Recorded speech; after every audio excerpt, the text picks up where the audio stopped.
কে ঘরে আছো হে? ই বাবা, কেউ সাড়াই দিছে নাই? যাও না গো, কে কুলি দিকে হাঁকা আছে। কে বটে হে?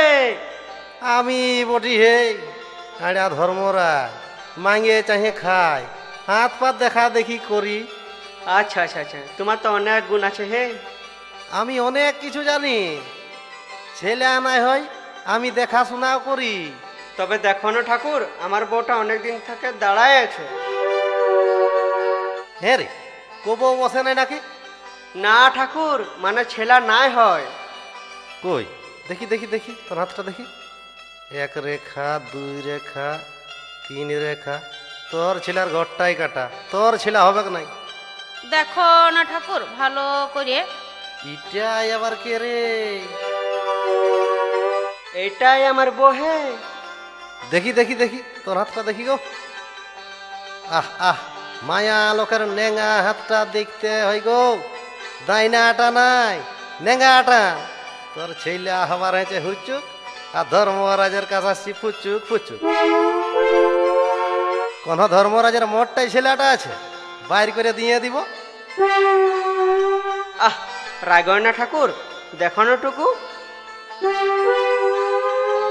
দেখ বাবু, তোর এটা কাটকুট করতে অনেক খরচা আছে। পূজা পাশা করতে পারবি তো? কি কি জোগাড় করতে হবে একটু বলো না। শুন তবে, ঢেকির রক্ত, জখের হাড়, পাথরের শিকড়, ঘোড়ার শিং, সিঁদুর, পৈতা, গাঁজা, আর একটা আড়া কুকুরের বাচ্চা লাগবে।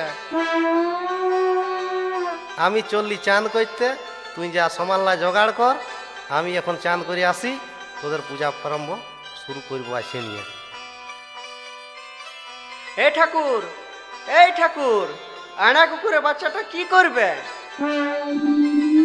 ই শালা জানিসই না, শালা আমার চুলহা মহাদেবতা খালি চুলহার পাঁচ খায়, আর বলছি আড়া কুটা কি করব? সূর্যাহি পাঠার মতন ছাড়িয়ে দিব, আর কি করব? হ্যাঁ গো, বলি আমিও চানটা করে আসি, ঠাকুরের চান করতে দেরি হবে। দেখ মাইরি, লেট করিস না, নাই তো ঠাকুর রাগে যাবে নাকি গো। না না, আমি একদম এই চাড়ে আসবো, নাই করবো লেট। দেখ বাবা, জলদি আসবি, লেট করিস না। না না, আমি একদম এই চাড়ে আসবো, নাই করবো লেট।